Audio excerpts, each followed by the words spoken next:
this week, and then our very handsome friend here, Dave, tweeted out something. I saw it. I was in transit, actually, doing some family stuff, and it was very easy for me to get involved. I've been kind of off the radar between closing out the businesses and for the year and kind of setting up this off-the-grid time, but I had seen a little something about this, but I wanted, Dave, let's start this conversation. We're going to, like I promised just now on the people I just texted, we'll do a little conversation about a little small business and a little sports, because why not? Sure. It's Sunday NFL stuff.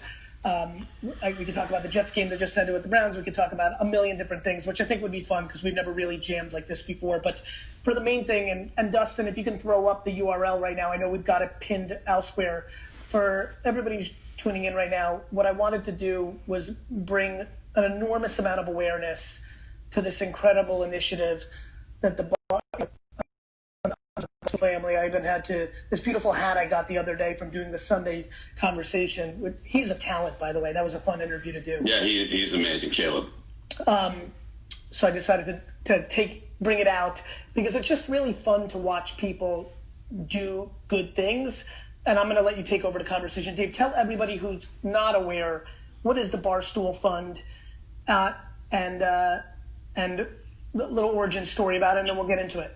Sure. So, basically, the Barstool Fund started out, a week ago, maybe 10 days ago, somewhere around there. I've lost track. I think it's probably closer to 8 days. I went on a rant when New York City, they closed indoor dining. And I essentially said, I don't know what the city expects these people to do, the restaurateurs, the bars. They've already been squeezed to the end, and they're trying basically to do everything they can to stay open. They're being as creative as they can, whether it be creating the outdoor structures, the separation, the air vents, you name it, they're doing it. They're trying to be so creative.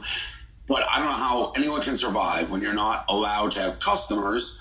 And then the flip side is you're not being given, any money really to help get you through this. So it's a killer. You can't earn a living, but the tax bill is still coming. So what are these people supposed to do?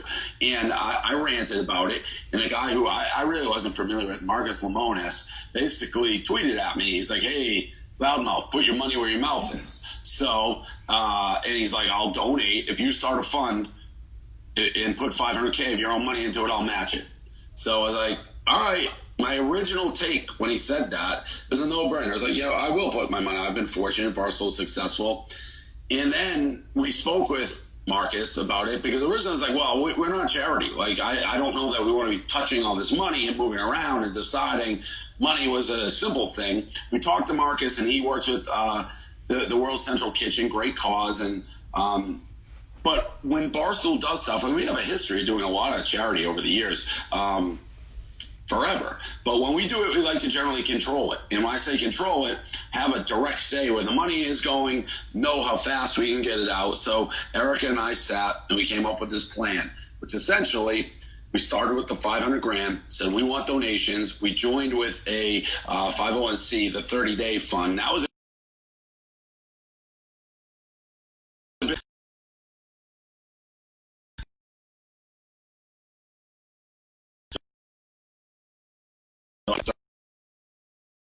engine, and you can do whatever you want with the money. Tell us where the money goes, we'll send it. So that was step one. And then we came up with this plan, which is essentially you needed to fill two requirements. One, the small business. We said any small business who needs help immediately contact us. The requirements being you had to prove that you're a successful business over the course, hopefully, of at least a couple years. Now, not everyone, as you get stories, there are strange circumstances, but that's rule one, because it's basically we wanted to see, hey, I've been running this thing for 10 years, my family for 20 years, and we've been successful every year. The only thing that changed was the pandemic, because then if we're giving money to them, the assumption is once the pandemic's gone, they can get back to business as usual. They're operators. Correct. Yes. It's not a concept. It's not a concept. It's not something that which is horribly bad luck that you just started or something, but it's like, well, a lot of businesses fail. So are we like trying to get money to a business that we have no idea? Because that's great, but there's a million out there that are proven successes. So you gotta pick and choose your battles. And number two, we wanted the payroll on. We wanted to see companies, owners that were basically still paying their employees. A lot of them telling these stories like, I've gone into my savings, my retirement, I'm mortgaging stuff. Those speak to us all to keep their employees paid and fed and all that. So if you met those two requirements, from there, it's just feel. It's the story. It's the video that they provide with us. Who's on the committee? And by the way, everybody's watching or listening, please go to barstoolfund.com. It's important, so I'll jump in. We'll be a little helter-skelter. But I was about to ask, who's making the judgment on feel? Is that strictly you? Is that you and Erica? Is that a small little committee? Yeah, so we have, it's led by Liz Gonzalez, who from the second she's worked with us has been huge into philanthropy, worked at charity before, but she's the initial line of defense. We've added more people going through the emails, and there's so many of them, and unfortunately, so she goes through them. Some are just discarded. They don't provide the information that we need. So it's right. There's 10,000. Yeah, there's 10,000. If you don't come with what we're asking, it's tough. Then she narrows it down. We get the videos, and then I get probably 20 to 25 a day that I go through, and then it's feel. Now, it's also, the money has been flowing pretty nicely. So we haven't had, most of the ones that get to me, I'm like, yup, because I'm banking on we're going to continue to grow, get more donations, and we want the money out. I'd rather run out of money faster than sit on it waiting for other companies. So this has been going on for a little over a week. Yep. And if I'm looking at this correctly, Dave, you've raised $7.4 million.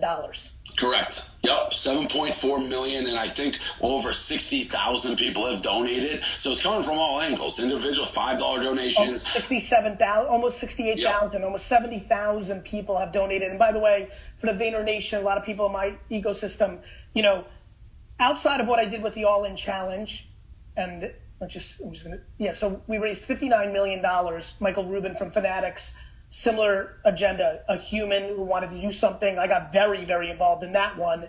Same, it's astonishing that you've raised this much money, Dave. It's obviously hit a huge accord, and plus the community that Barstool has is just remarkable. Normally 97, 8, 9% of the time when this happens in my life, I do what I did, which was, you gave the shout out, I DM'd you, we had a phone call, I made a commitment, but kind of knowing that I had this Sunday afternoon and just knowing my community. I actually have an inbox email from somebody who's matching my donation from another company that I'm working with. That's great, and that's why I wanted to do it, and that's one of the things why I reached out to you. So, and another thing I've been doing, I didn't do it to you because I apologize, Dave. I apologize. So, final thought on that. Everybody who's watching right now, if you have the ability to support the small businesses that I kind of kick some tires, and I love the way they're going through this. I think the dollars are going to the right places. The reason I'm so involved in Charity Water and Pencils of Promise is the money goes to the thing. It's not the 30% of the money going to infrastructure. If you're lucky enough, and this is really why we want to, and thank you for coming on, Dave. What I wanted to do was really just give a shout out to my community and saying, hey, if you can give anything, and especially this is really where I'm at because I get 1,000 emails like this a month, which is the greatest gift of my life. If I've given you advice, whether it's sports cards or whether it's been social media or TikTok, and you felt an economic impact, if you're in a place where you can give 1% of that back into the Barstool Fund right now by going to the website, it would mean the world to me. I just think doing the right thing is always the right thing. And so please consider that. If you can't, then that's remarkable. I understand. But I wanted to bring awareness tonight as well. So go ahead, my friend. Yeah, and even I echo what I think is driving that and driving the money and why you were just so passionately.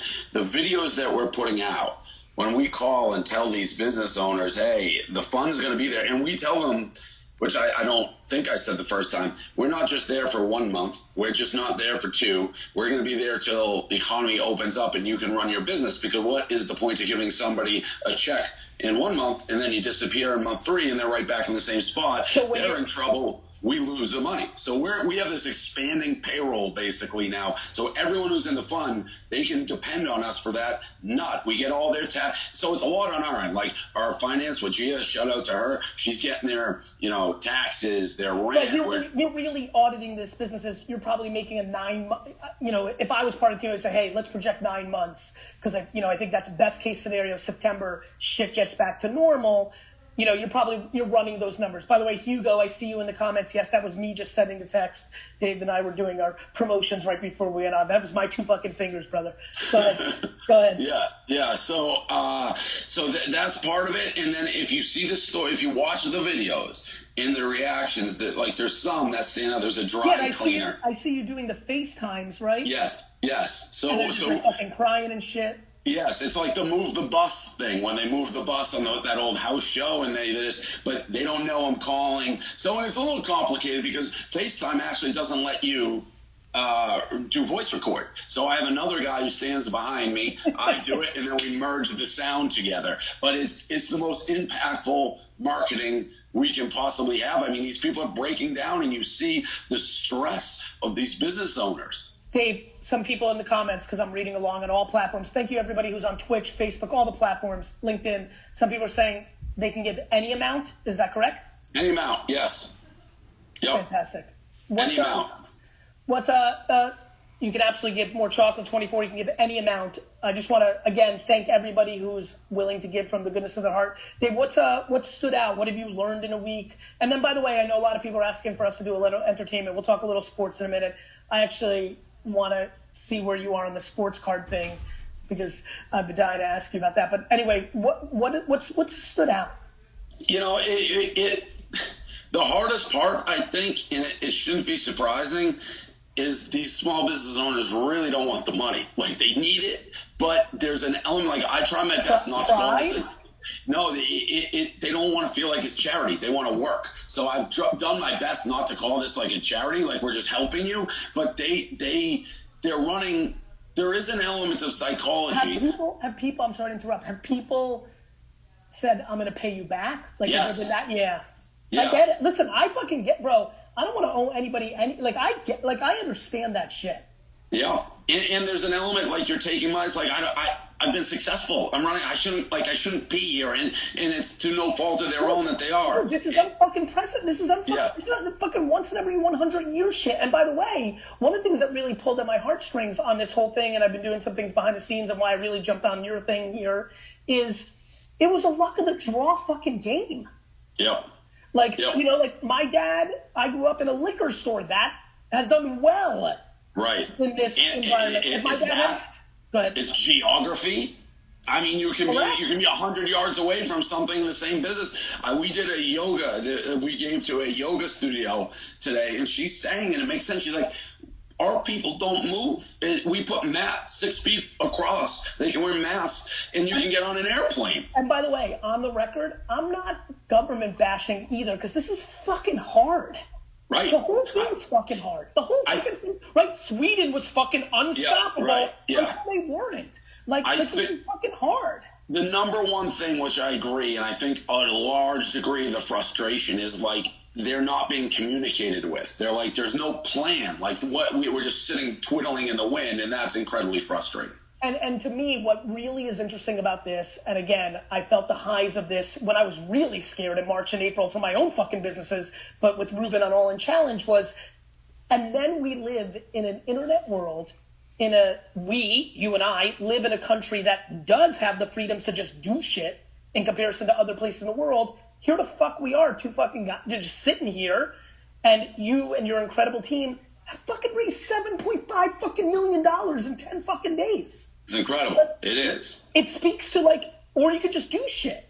Right. And that was essentially this. And that was Marcus's first, like, all right, yeah, let's do something. And I wish we did earlier because there's so many businesses that have already gone. You walk around New York City, you see boards up everywhere. It's super depressing.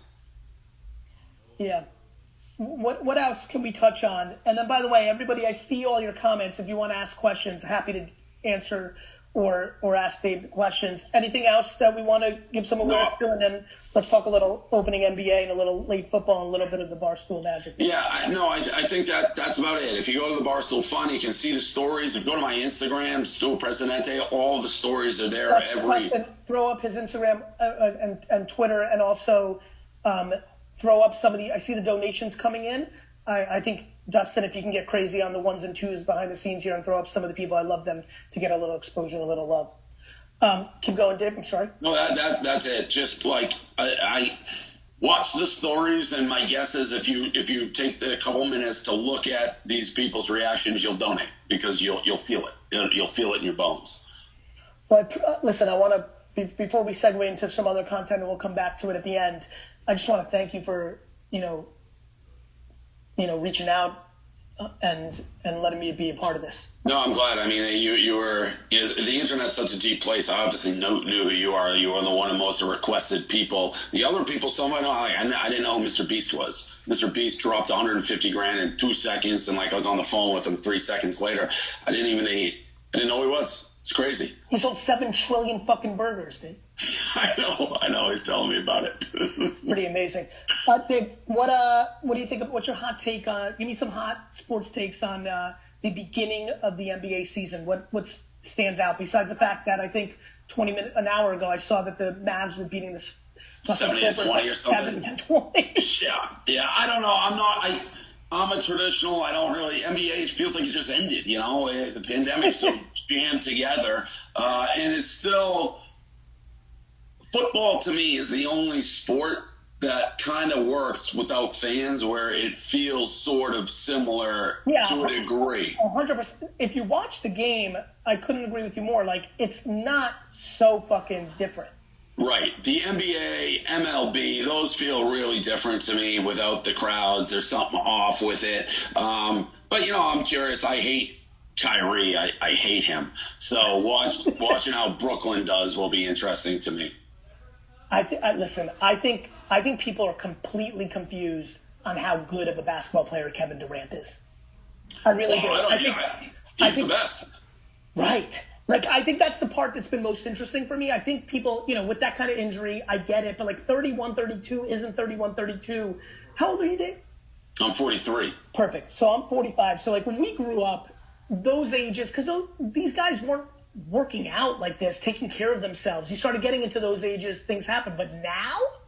And they have the surgeries and the technologies and the bounce. I mean, there's guys bounce back in less than a year for injuries like knee injuries that would be career enders.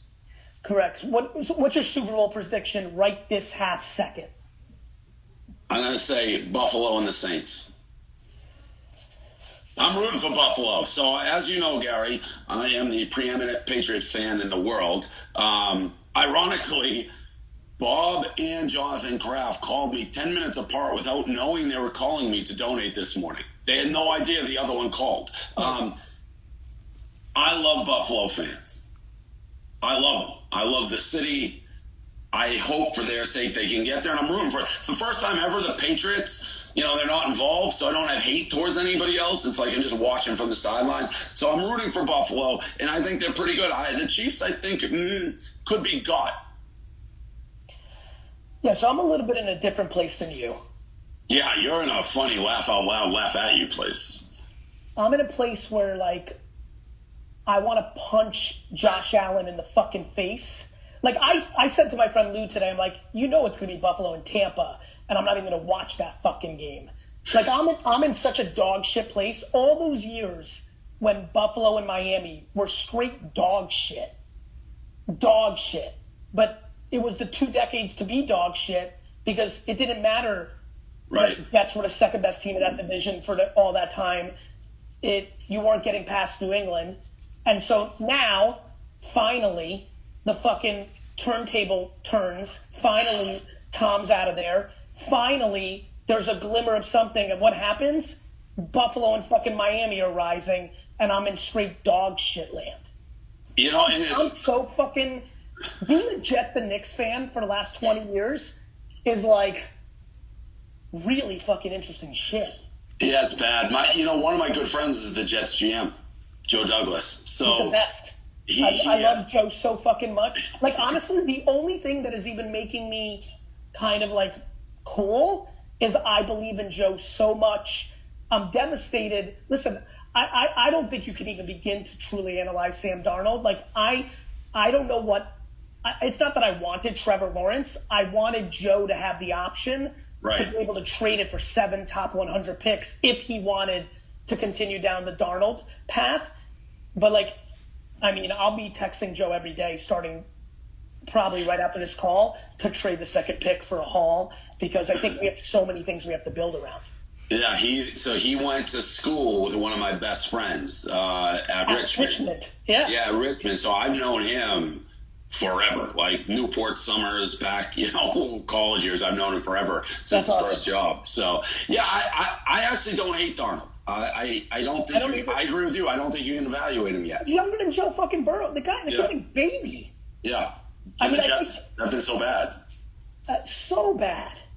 Like, it's tough. Anyway, I'm fucking sick of that. What about, let's talk about something else. What do you think about all the exhibition boxing? What's your take on all this stuff we're seeing in the... It's brilliant. And so I bought a boxing league, not like that, but we bought something called Rough and Rowdy probably 4 years ago. By the way, this is if you talk to Erica about this, about 3.5 years ago, 3 years ago, she was in my office, we were talking about something else. I actually think what you did with that is actually the seed and precursor to what we're seeing. I actually think Barstool is not getting enough credit. And not that you're out there for credit or things. It's always execution. Right. But, like, those pay-per-view numbers, like I would watch 9 hours of YouTube videos of 2 random fucking guys trying to punch each other, bare knuckle Kimba, slice. The old Kimba. Like, and that's what's his name? That's how the guy who's Masvidal is one of those guys. Right. So, like, to me, like, I thought you created the precursor in a lot of ways to the pay-per-view. Then the Paul brothers have built on top of it. And now we're, like, really in, like, real land. And I think it's, like, really a fucking thing. It is. And we actually tried to get Jake Paul to fight in Rough and Rowdy way back when. I agree it's a thing. And I think Jake Paul's next fight is going to be enormous because of what he did in his last one. Where the bubble bursts is if people start to be like, well, these guys can't fight. Like, Jake Paul did the best thing that you can do for any fight game. He created intrigue with a spectacular knockout of a Durant and an ex. Yeah, no, listen, I'm a big Nate fan, and I like him as a human, and he's a Nick and all that good stuff. But he's a real athlete. I thought he was going to win. I would have bet on Nate because of what I was like, no, this guy's an NBA. He can dunk. He's like an NBA athlete. What people are missing is that the Paul brothers are really, really spending a fuckload of time training. Yes. Like when people saw that we were on, they're like, you two should fight for charity. And I was like, man, if we took 9 months to train, we would be totally different animals than we are right now. And both of us, and again, we don't super duper know each other, but from everything I know of what you've created and like how you navigate, we would both be so scared shitless to lose and have that video in perpetuity on the internet. Like, I would fucking quit my career to try to win that fight. I'd just be too scared for that video to loop in perpetuity. Yeah. I know. I would never agree to fight anybody. My shoulders would pop out. It would be disaster. That's why I bought the league. But yeah, they're taking it seriously. And we had who's absolutely, I'm drawing a blank, my favorite guy, Teddy Atlas, on talking about it. And he says, the other guy's been in the ring. He says, you can train, you can do this. His phrase, when the ninjas come over the wall, it's a different vehicle. It's a different beast. Or Mike Tyson, everybody's a play until you get punched in the face. So it's just a different sport and technique and all that. But what he did is he created, can this kid fight? That's what he just created. The other thing is these people have real audiences. Like the other thing that I think is not talked about enough is brand nostalgia. You look at Tyson Jones. Do you know how much money I would pay for Larry Bird versus Magic Johnson one-on-one right now, Dave? Yes. Dave, I would pay $50 pay-per-view to 21 one-on-one, give those guys 6 months to fucking shred it up, get their shit together. But that one-on-one Or Dion, how about Dion versus Bo Jackson in a race? In a race. Because I've always said this from a business standpoint. Nostalgia is wildly fucking underpriced. Yeah, I agree with that. Like, to me, like, I would be gaga on all day Saturday on social and have buddies over. Bird Magic 101? I go nuts. I don't get as, like, I didn't care about the Tyson fight. And in a problem, like, you know why? Because you knew it was an exhibition. It's the same reason, you knew that Jake and Nate were fighting. Whereas there's very different rules. I think that has the ability to undermine the Mayweather-Logan Paul fight. Because it's an exhibition. It's different than what Jake and Nate did. So then you have to do, and you're right on that, because even if you looked at, like, the Tiger versus Phil, that sucked because they didn't care. And it's like they're joking around. Which is why I think and you know this is look, both of our careers have benefited from the decentralization of media. The internet is the middleman. You get anybody that has audience, has intrigue. You look what Jake's doing now, like the way he's goading these 4 to 5 other people right now is pretty fucking intense. Yeah, no, right. It's brilliant. How much is it show? How much is it not? You know, it's always a mix of two. But here's what it comes down to. For example, Dave, I am really fucking good at bubble hockey. Yeah, right. Really I know it. Yeah, Russia versus USA. What's that? Yeah, it used to be. You're talking to Russia, USA with the boo button? Yes. To me, I think right now, if we get a little spicy here with each other and get into a 7-game fucking series on bubble hockey, that a fuckload more people than people would ever think would fucking watch that shit. I agree with it. Talking about caring, if I lose that shit, I disappear. And by the way, here come all the comments like, Dave, you got to do this, get Gary Vee off the fucking world. But like to me, I punch the fucking, like, to your point, if people care, if 2 people care about anything, darts, fighting, one-on-one, bubble fucking hockey. If people care and there's stakes, you will tune in. And there's stakes when people fucking watch. Right. 100%. When people watch, now you get into pride. Fuck money, fuck promotion. You get into fucking pride. Like Nate, I don't know how educated people are about, I know you are. Nate Robinson is not only a real basketball player, he's one of the great athletes. The guy who went top 60 picks in the NFL draft. Like, he's an incredible athlete. That's why it was so stunning to me, yes. And now what's his legacy? It could be him lying on the ground. It's crazy. This is what really upsets me because I love him so much. To me, his legacy, like, that image is hard to fucking erase. Yes. The guy's won slam dunk contests. He's done incredible things. He's an incredible all-time guy and athlete. It hurts. And I think that's what goes into, like I'm not kidding. I don't know how, I assume, like, I'm uncomfortably competitive. Like, having you go like this and the whole Barstool Mafia shitting on me when you win game 6 in bubble hockey is something I can't live with, which is why I would go into that fucking scared and focused. Right. And listen, I'm not going to sit here, I don't know how much bubble hockey you play, and that's the only reason I'm restraining, by the way, I haven't played bubble hockey in 3 years. But it's less about, I'm actually talking theory than setting up a bubble hockey. I thought we were going down to bubble hockey. It's like, I was texting down here, give me a bubble hockey. Arm wrestling, right? You think about all these fucking muscle heads on fucking, like, the gram, all looking jacked as shit. You get 2 people with 5 million audience, that fucking arm wrestling thing is going to be fucking crazy. Anything. I mean, there's obviously huge pressure. And what he's doing is brilliant. I said right when, because it was an interesting reaction, Jake Paul. We had him on, and it wasn't really fair because, I said, I think you're going to lose. And then when he won, everybody's like, he just beat like an athlete. And people hate him. And he called out Conor McGregor, and everyone's like, you're an asshole. Why would you call out Conor McGregor? It's like, because he's brilliant. And by the way, I think he's going to fight McGregor eventually because McGregor is going to take a huge fat paycheck for not even having to risk anything. But that's where it gets interesting. Like, to me, risk anything, right? So, for example, Logan Paul is dramatically bigger than Floyd. Oh, he is. I thought Mayweather... Excuse me. Yeah, I thought Mayweather versus Conor would be a bigger mismatch than Logan versus McGregor because of the size difference. I thought Mayweather was at that fight just toyed with. He's like, whenever I feel like I can just put this guy away, I can do it. I think You're right. He's way bigger. Way bigger. And like, by the way, let's talk about what they're doing. They're doing fighting. Right. One punch.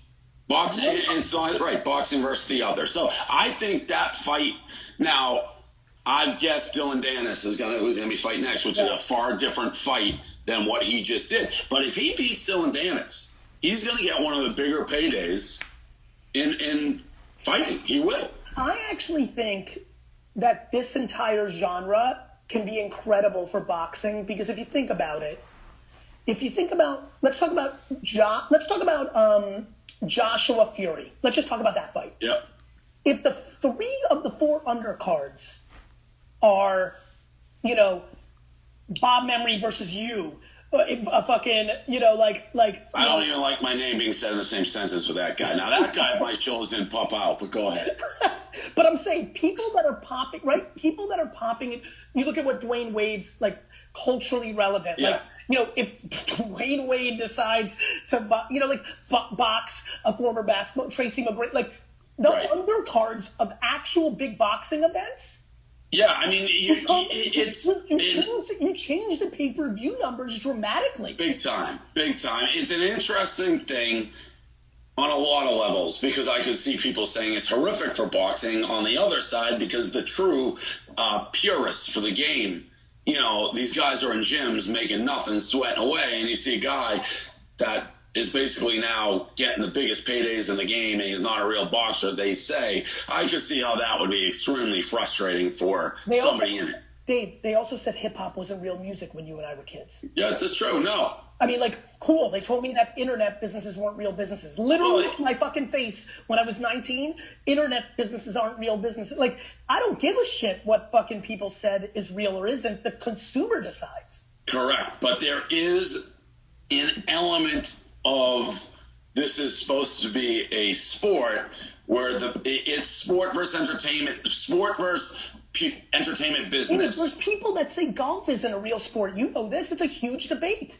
Right. But again, it's like almost like an Anna Kournikova with tennis. Like, she never wins, but she's getting the most money because she's gorgeous. But it's like people be mad. It's like, well, she's not winning these events. She's getting the most mony off the court. Correct. Right? She's also a top 25 player during that era.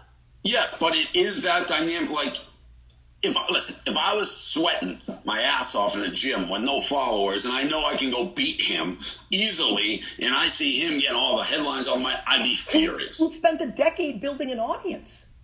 Oh, yes, but not for boxing. People think that you're fucking, this isn't, like, I laugh at people when they talk about this. I'm like, what? Yeah, right. No, I agree. I'm like, every 15 to 25-year-old giving a fuck. I'm sorry that you feel you made a nice print magazine around sport.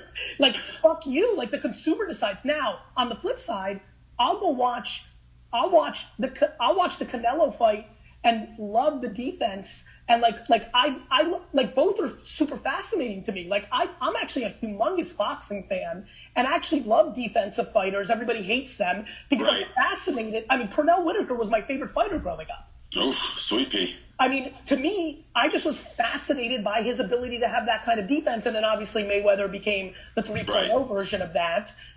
But that doesn't take away the fact that my juices are going to be going the next time there's a celebrity influencer fight that I just think is funny and interesting. Or 100%. 100%. And to be honest, they had the version of it. They had the celebrity boxing a while back. It just they didn't have the right people because they didn't have these huge audiences. Correct. Fox had to get you to give a fuck about Screech. Correct. The Paul brothers, the McGregors, or these people were in their prime of attention. These people were in their prime. Who's the guy with the? If Dan Bilzerian, who's been, I feels a little quieter than 3 years ago, but if he decides to, if I hear tomorrow Bilzerian's fighting Steve Aoki, I'm fucking watching. Right. Yeah, and the Paul brothers are masters of the internet. I mean, you really can't deny that. So they have the huge followings, and they get it. He gets it. When we talk to him, it's like, who's your next fight going to be? So whoever I can make the most money, who I think I have the best chance to win. He's not looking for King Kong. He's looking for the most interesting fight that will allow him to get the next fight. And for me, people spend $30, $40 to escape. We're in the middle of a global pandemic, right? So for me, that fight that they promote and create an intrigue on is no different than watching that incredible Jamie Foxx movie on Disney Plus that just came out, Soul, or watching Wonder Woman on HBO Max. It's no different than watching sports. I love people that are like, this is fucking stupid. Why do people spend money on this? I'm like, you spent money on the NBA League Pass.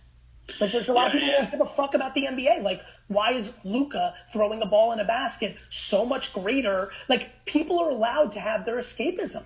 The market determines what the market is. I mean, they wouldn't be doing it if they weren't selling all the pay-per-views.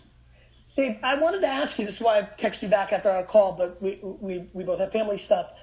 Have you seen the sports card thing? Has that hit your radar? Now that I know that you're 43, it means you lived through. Yeah, I thought I was going to retire on Phil Plantier rookie cards. No, bro, you were more of a Mike fucking Greenwell and Ellis Burks. Listen, Phil Plantier in his stance, he hit 72 home runs at All-Star break his rookie year. He was a Padre, right? He was a Padre then. He was. My friend Brandon Warnicki, big shout out. He bought so many fucking Phil Plantier rookie cards. I had Phil Plantier and Juan Gonzalez, and those are my two guys. I was huge on Greg Vaughn and Kenny Lofton. I did well. My two guys kind of panned out a little bit. And then there was the ones everyone had, the Greg Jeffries, the Ricky Jordans. Evan Moss was fucking insane to me that one year. Yeah. When you first heard this has all been happening the last 2.5, 3 years. Did you say, like, that's going to be a quick fad, 1 month? Yeah, I still don't know much about it. I lived through the earlier one, like crashed with Beckett's. So I understand, I see what's going on, but I am not wise to it. What about this? To me, it's funny. 3 years ago when I started talking about this, I was like, you start thinking about who and what. It's interesting. I feel like almost nobody does the current pulse of the culture of sports and youth like this, right? Kudos to you. I've never been able to say that to you. Actually, quickly passing at a Knicks game, I said it to you, but I really believe it, and I have a lot of respect for it. I actually think the organization, the company, has incredible permission to be a major player in it. So I know it's something we're looking at, and we're aware very much. So like Eric is involved in it. We're having different companies. So it is something that has been percolating now, I would say, for 6 months to a year within our company. Like, all right, what are we doing in this space? Me personally, I haven't been on the forefront of it. I get it. What about wrestling? We have a lot of people who love wrestling. I grew up on wrestling. No. You never liked wrestling? Oh, no, yes. Yeah, not now. Yeah. All right, ready? Top 3 wrestlers of all time.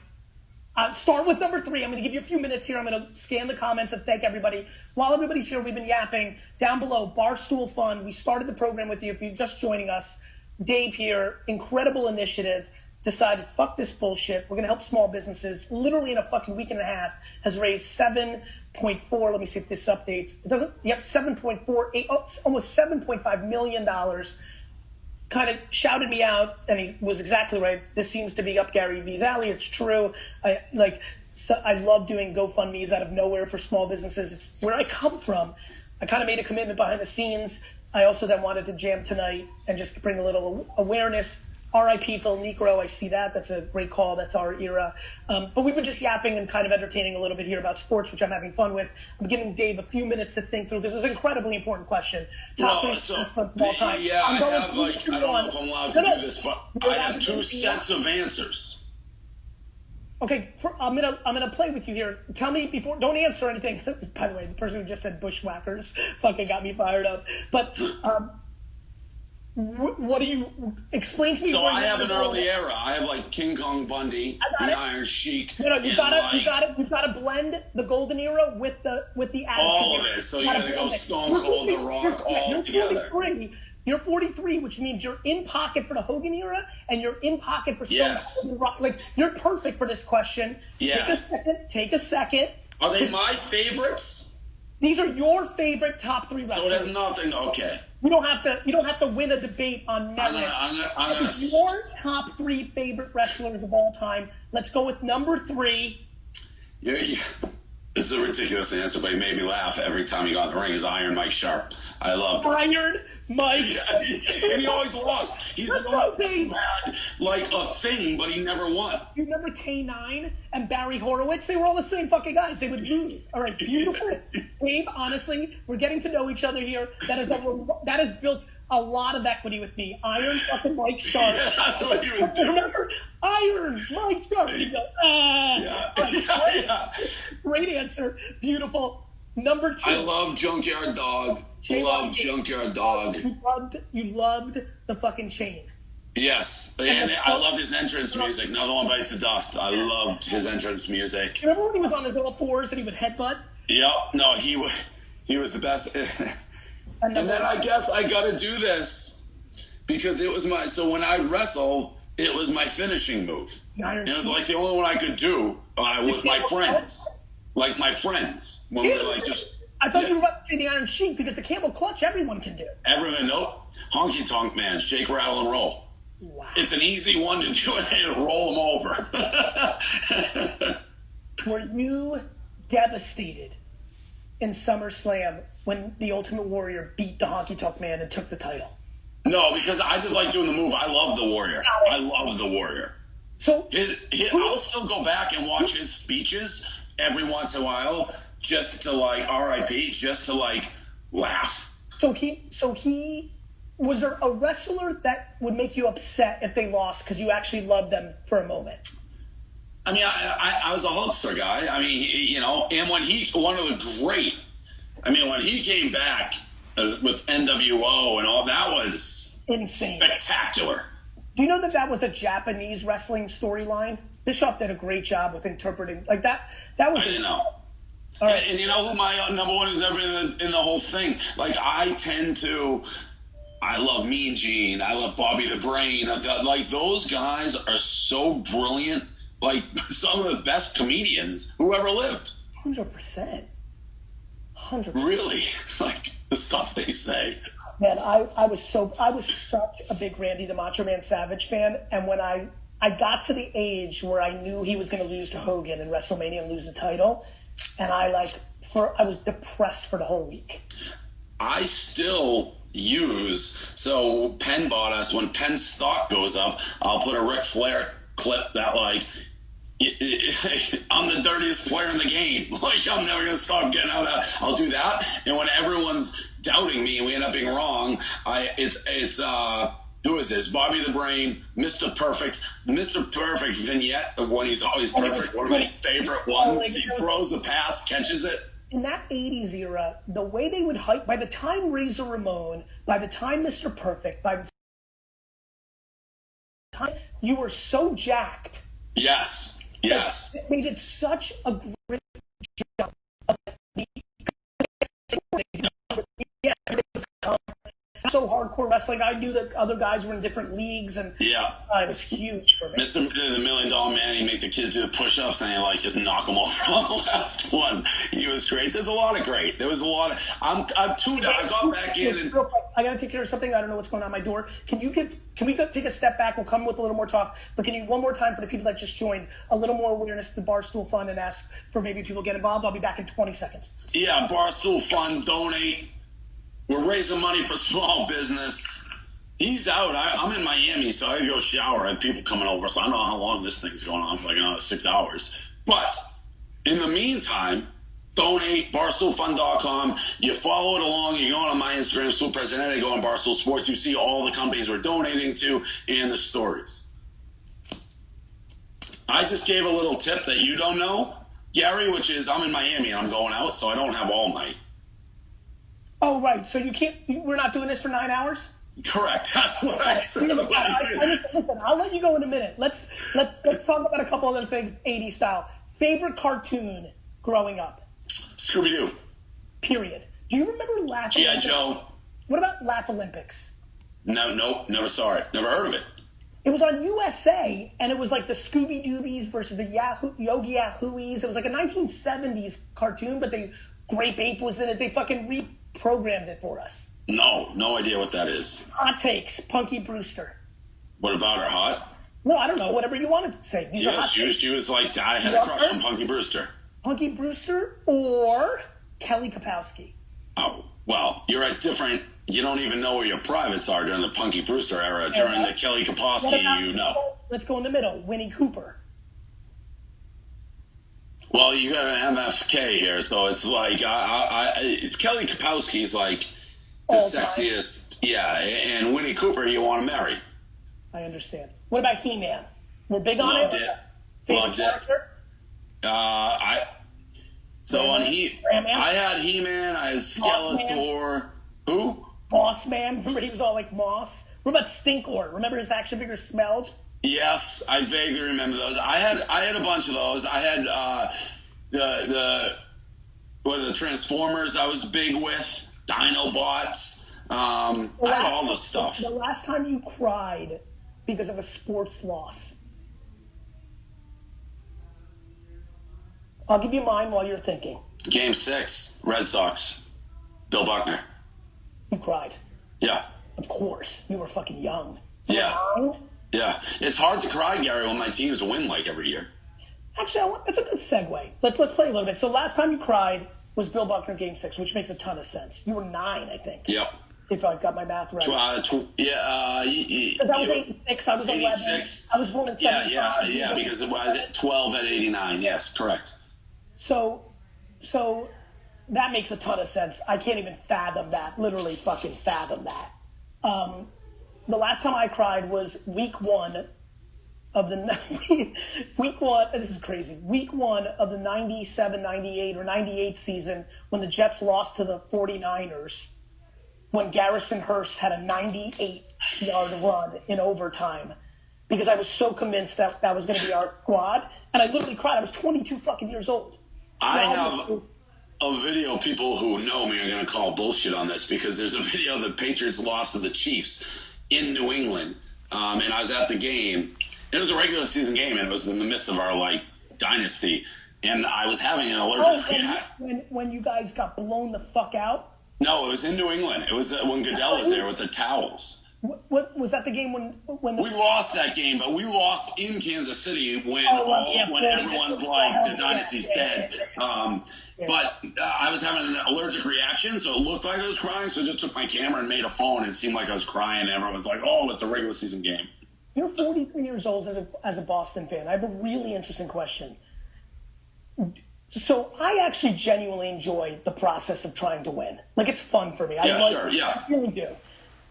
To your point, and what an incredible run it's been for Boston sports over the last 2 decades. Do you feel like when you were chasing it as a kid, because there was so much bad luck, and you had sad things happen, Lewis' death for the Celtics, and there was, I remember when the Pats were 1-15 and the only win was against the Jets. You lost the Super Bowl to Green Bay. Is it different now that you've won all the rings? Is it different? It has to be. I think the Red Sox is different. The Patriots, sure, right? What's that? For sure. Yeah. The chase was almost as fun. Then you catch the girl. It's and they won a bunch. The Patriots are different, and I'm most closely associated with them, and I have a rivalry.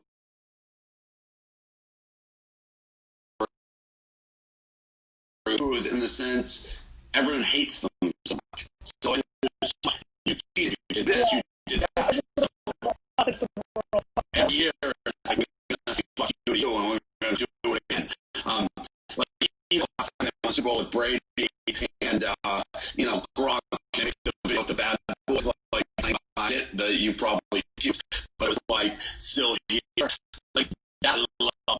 I love being America's face. I haven't watched the last 4 Super Bowls that the Patriots have been in. I don't even know anything about that Falcons game. It was one of the great decisions of my life was realizing, wait a minute, you don't feel it the same. I was at the game. I was at the Marshall 20-yard interception, and I was at the game. And the game's over. I ran the ball. Interception. I threw my cell phone. I had to call corner stuff. Out in an empty stadium to find it. It was done. What about boxing? I'm going to let you go in a second. Real quick, is on here. I'm screaming about a couple of things. Barstool really hit me. Really hit me here. I'm a huge fan of Eric, the CEO of Barstool. I've known her a long time. I admire so much of what this man who's with me, Dave, and that whole crew, like KFC and fucking Cat, like the whole thing is just great execution. Just a lot of execution for winners that win, and media execution that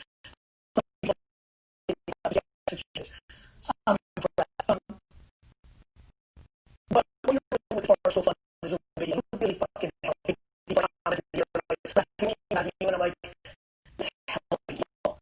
You raised almost $1 million in less than 2 weeks that are going directly to businesses who literally, potentially would be going out of business after spending their blood, sweat, and tears for decades sometimes into a business on something that you can't control.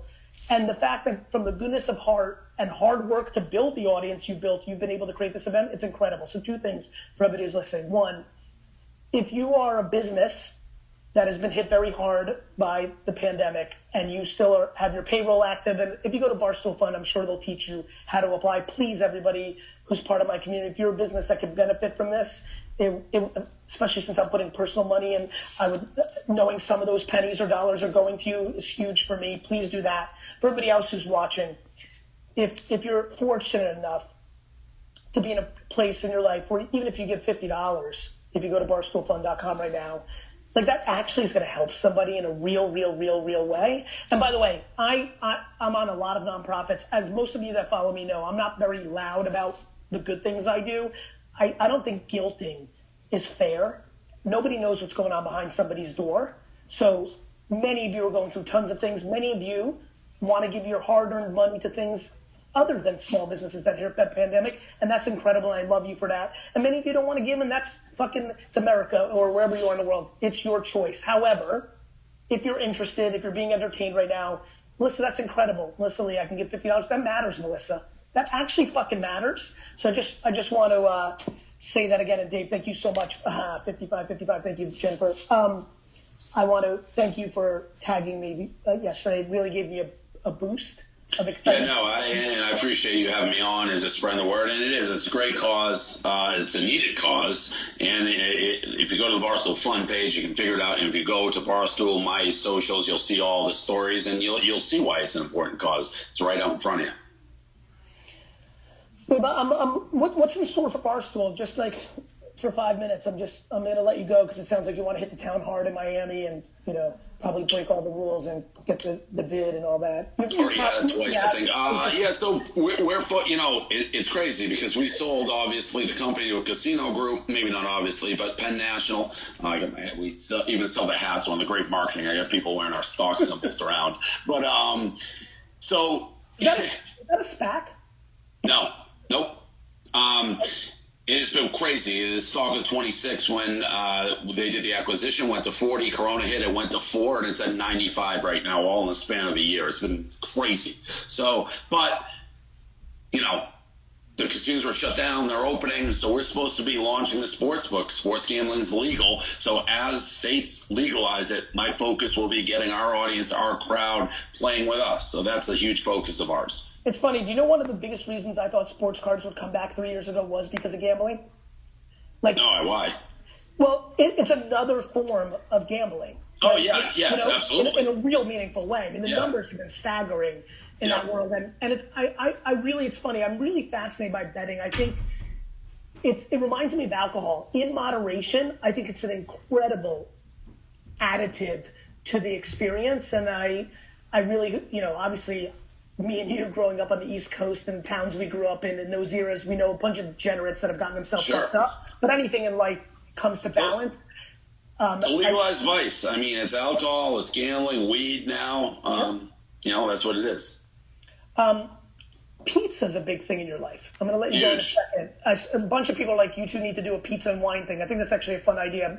Huge. Pizza may be like the number one thing people know me by.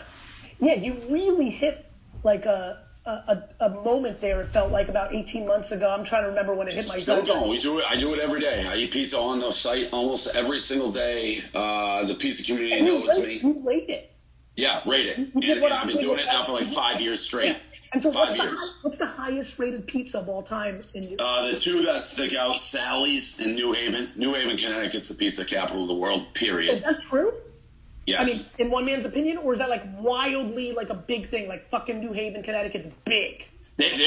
They're very aware of it. There's like books and movies about it, but it is. They're all close to certain style. So you have Frank Pepe's, you have Frank Pepe's and Sally's. You can throw a baseball, one or the other. Modern. It's like the chili. It's like the Philly cheesesteak thing. Yes, I would say that's fair. Yeah. And then New York, I like John's and Bleecker. Someone just said Connecticut or New York. It's New Haven, Connecticut. It's that area. It's not all of Connecticut. And New York is great pizza. They have the most of it. There's a billion. There's a lot of bad pizza in New York, too.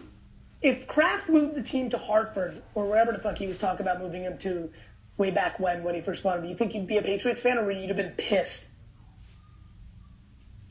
And by the way, I don't know. By the way, you're 43. I'm a little bit pissed about this bullshit Buffalo thing you just said. They fucking dominated our division in your youth and shit on you. Yeah, but it didn't matter. The Patriots are so bad. It wasn't like... It does matter.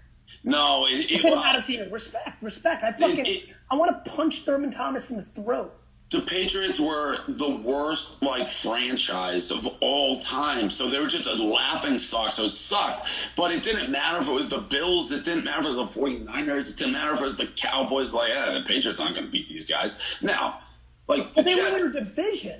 Yeah, but there wasn't what you have, this angst that I can see in your face with, Angst? It's not fucking angst, brother. It's just fucking anger. Parcells and Belichick and Spygate, there's that history together that didn't exist with the Bills. Other than they shit on you for 30, you lost them 30 games in a row. Yeah, but we lost everybody. We were terrible. All right, Gary, I'm going out. What are you going to do tonight? I need full details. Give There's me a place called... Let me live vicariously through your... Kiki on the River. I've never been. It's a big Sunday night spot, so I'm supposed to be meeting people. I haven't showered in I'm a disaster, and I'm meeting people in 45 minutes. I hope you have a really good time. Happy New Year. Thank you. Thank you for stepping up and doing this for small businesses. Thanks for having me on. I'll hit you up. I've got more things I want to do. In the whole Vayner-X world, we have a small agency called the Sasha Group, which I do for small businesses. I named it after my dad. I'm going to talk to the president of that company. We're going to do something in addition to what I did personally with you over the phone. And I wish you continued success with this, and I hope you have a great New Year's. Thank you. I appreciate it. You too.